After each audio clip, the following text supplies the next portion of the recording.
Alors bien le bonjour à tous. Donc précédemment nous avons vu ce qu'était la marque de la bête et nous avons approfondi nos connaissances. À présent nous allons préciser davantage ce qu'est la bête en elle-même, quelle est son apparence, quel est son visage. Alors pour cela nous devons d'abord faire un détour par un homme qui s'appelle Rudolf Steiner. Rudolf Steiner était un philosophe occultiste né en Autriche et fondateur de l'anthroposophie. C'est un mouvement qui vise à rétablir la connaissance avec le monde spirituel. Alors, il se définit lui-même comme luciférien, et il écrivit de son temps plus de 30 livres et donna plus de 6000 conférences ésotériques. Steiner fut le secrétaire général de la Société de théosophie allemande. En 1903 eut lieu la publication de la revue Lucifer, nommée plus tard Lucifer Gnosis. La gnose, c'est la franc-maçonnerie, c'est l'homme-dieu. En l'occurrence, Lucifer, c'est la même chose. Donc, Steiner, luciférien, voici à moitié de vin ce qu'il avait réalisé et prédit pour l'avenir avec une perspicacité relativement effroyable. Écoutez-le bien. De la terre, une nuée horrible va s'élever. Leur nature les situera entre le règne minéral et végétal. Ce seront des êtres ressemblant à des automates, possédant une intelligence d'une grande puissance. Par suite de ce développement, la terre se couvrira comme d'un réseau de toiles d'araignées épouvantables. Ce seront des sortes d'araignées horribles, enchevêtrées les unes dans les autres. Leurs mouvements imiteront tout ce que les hommes ont pensé. Ici, il avait très bien prédit la naissance du web, de la toile d'araignée, et des ordinateurs et de l'informatique en général. Écoutez bien ce qu'il dit, et c'est intéressant aussi, sur son point de vue spirituel des éléments de la Terre. On poursuit. Des esprits éclairés d'aujourd'hui considèrent comme superstitieux de voir des puissances spirituelles à l'œuvre dans les phénomènes naturels. Ils ne se doutent pas le moins du monde que des esprits démoniaques sont actifs dans toute la technologie créée par la race humaine. Il leur est difficile de le voir parce que ces puissances agissent dans la volonté.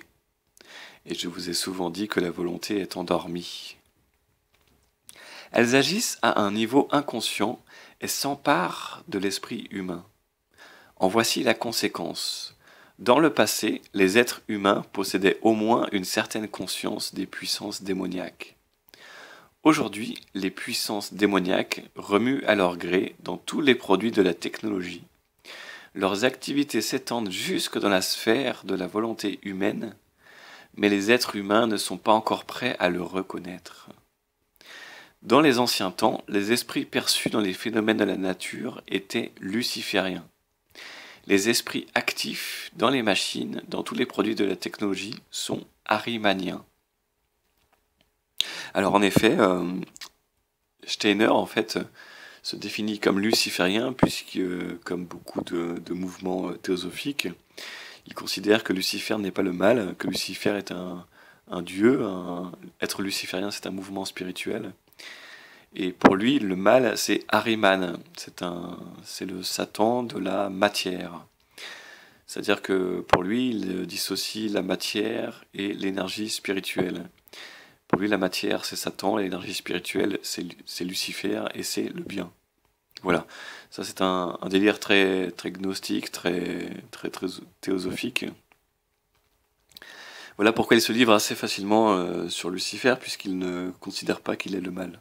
Il considère donc que la technologie et les machines sont arimaniennes et que les esprits de la nature, vous savez, les plantes, les druides des forêts, les chamans, toutes les expériences un peu mystiques, sont lucifériennes. Alors, je voulais aussi citer, pour renforcer cette idée de technologie arimanienne ou du moins luciférienne, je voulais citer Larry Page, le cofondateur de Google, qui disait en octobre 2006 « Je pense que Google est en fait génial parce que l'intelligence artificielle sera la version ultime de Google. Pour cette raison, Google a racheté DeepMind, 500 millions d'euros, et dispose d'un laboratoire secret de recherche sur l'intelligence artificielle nommé Google X Lab. C'est la grande tendance du moment. Tous les géants de la City ont un projet dans ce domaine, y compris Facebook d'ailleurs. Et Apple, quant à lui, annonçait très bien la couleur avec son logo. Vous savez, la fameuse pomme croquée d'Ève. Et d'ailleurs, ils affichaient sans complexe, comme premier tarif de mise en vente, 666 $. C'était un clin d'œil volontaire et plutôt assez incroyable puisqu'on le mélange à la pomme croquée. Alors bien sûr, tout cela prend un sens si on s'appuie encore et toujours sur l'Apocalypse de la Bible. Puisqu'en fait, au chapitre 13, verset 15, il nous est dit que la bête prend vie. En fait, il nous est dit que la bête, il lui est donné animer une image. Je lis. Et il lui fut donné d'animer l'image de la bête, afin que l'image de la bête parlât, et qu'elle fit que tous ceux qui n'adoraient pas l'image de la bête fussent tués. D'ailleurs, on voit très bien le débat qu'il y a eu autour de Charlie, vous vous rappelez, après cet attentat terroriste, tous ceux qui n'étaient pas Charlie étaient vraiment pointés du doigt, et on a l'impression qu'ils allaient partir en prison ou avoir des procès. Vous deviez être un mouton, vous deviez être comme tout le monde, un Charlie. Alors quel est ce visage? Évidemment, ce visage, c'est le visage virtuel de l'intelligence artificielle. Mais il sera bientôt sur tous les écrans, d'ordinateurs, de télé. D'ailleurs, ça tend à se miniaturiser et à se dématérialiser, puisque la télé et l'ordinateur seront sur les murs de votre chambre, la tapisserie. Ils seront un peu partout en fait, sur les lentilles, sur les lunettes. Ce sera le fameux visage de 1984, le visage qui vous surveille, qui est partout, le visage qui veille à votre bien-être et à votre sécurité. Vous rentrerez chez vous, vous direz « Bonjour, allume-moi la télé, quelle heure il est, qu'est-ce que j'ai comme rendez-vous demain ?» Et vous discuterez avec ce visage, qui est le visage de l'intelligence artificielle. Il lui sera donné d'animer une image. Le Coran aussi mentionne très bien tout cela. Coran 27, sourate 82.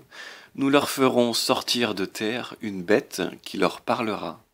Les gens ne croyaient pas avec conviction à nos signes. On dit aussi, Coran 23 au 104, ligne 104, le feu brûlera leur visage et ils auront les lèvres crispées. Alors ici, c'est intéressant puisqu'on parle de la marque de la bête électronique qui illumine le visage. Ou bien qui peut également faire des douleurs électroniques, des électrochocs. Le feu brûlera leur visage et ils auront les lèvres crispées. Coran 27, ligne 90. Et quiconque viendra avec le mal, donc on imagine contre la bête, alors ils seront culbutés le visage dans le feu. Sans électronique, vous imaginez bien qu'il y a plusieurs siècles, plusieurs millénaires en arrière, c'était impossible d'imaginer une télé, d'imaginer une image qui bouge, d'imaginer un visage qui s'allume, c'était impossible sans électronique. On rapporte aussi aux musulmans, la bête illuminera le visage du croyant avec le bâton et noircira le nez du mécréant avec l'anneau. Il y a beaucoup de choses ainsi. Mais également, Ad-Daba, donc c'est-à-dire la bête, sera en mesure de parler et marquera les visages des gens, donc mettant sur le front des croyants une lumière qui illuminera leur visage et mettant sur le nez des non-croyants une marque qui assombrira leur visage. Donc ça revient vraiment aussi bien finalement dans le Coran, cette marque de la bête et cette image, que dans l'Apocalypse, la Bible. Je vous le dis, il est absolument certain, maintenant tout le monde en parle, de Stephen Hawking à Bill Gates, tout le monde a peur de l'émergence de l'intelligence artificielle, tout le monde sait qu'elle va arriver, et la première version de cette intelligence arrivera à horizon de 2030. La seconde sera plus réfléchie, plus puissante que tous les cerveaux humains réunis ensemble, et elle nous parviendra à horizon 2050. Il y a donc un premier tournant. Le premier tournant a lieu en 2030, avec la fin des énergies fossiles, le pétrole, le lithium qui sert à faire les batteries, parce que c'est bien l'énergie solaire, mais il nous faut des batteries pour la stocker. Donc la fin des batteries, la fin du pétrole, la fin du charbon sera un peu plus loin. Par contre, vous avez la fin également de l'uranium pour le nucléaire. Donc tout ça va converger autour de 2030-2035. Et vous avez donc un nouveau virage à cette époque-là, et le second aura lieu en 2050, avec la toute-puissance informatique, toute puissante, puisque bien plus élevée que tous les cerveaux humains réunis ensemble. En sachant que, selon John Coleman, le plan de dépopulation était également prévu pour les années 2050. C'est-à-dire qu'il prévoyait, je crois, dans un premier temps évidemment, 2 à 3 milliards d'humains en moins sur la planète à horizon 2050. Voilà, donc à travers des attaques bien sûr bactériologiques, des guerres et autres. Il y a donc véritablement 2 tournants à noter, horizon 2030 et horizon 2050. Alors, pourquoi l'intelligence artificielle est aussi importante? Bien parce qu'elle nous poussera de fait à un gouvernement mondial, puisque à partir du moment où une intelligence s'échappe sur Internet, elle contrôle aussi bien les centrales électriques, les boutons nucléaires de la Russie que des États-Unis. Elle contrôle aussi bien les voitures qui seront bientôt totalement autonomes. Si vous êtes dans une voiture et que l'intelligence décide de vous faire un accident en contrôlant la voiture et en vous envoyant dans le fossé, cette intelligence vraiment englobera tout ce qui est fait par l'homme, jusqu'à bien sûr la marque qui sera portée par les humains, la marque électronique de la bête, qui correspondra à la fois au compte bancaire, à l'assurance maladie, à tout ce qui fait votre vie, votre quotidien et vos usages. Si cet ensemble vous a intéressé, sachez que tout est dans mon livre, L'Esprit de Vérité, disponible notamment sur Amazon.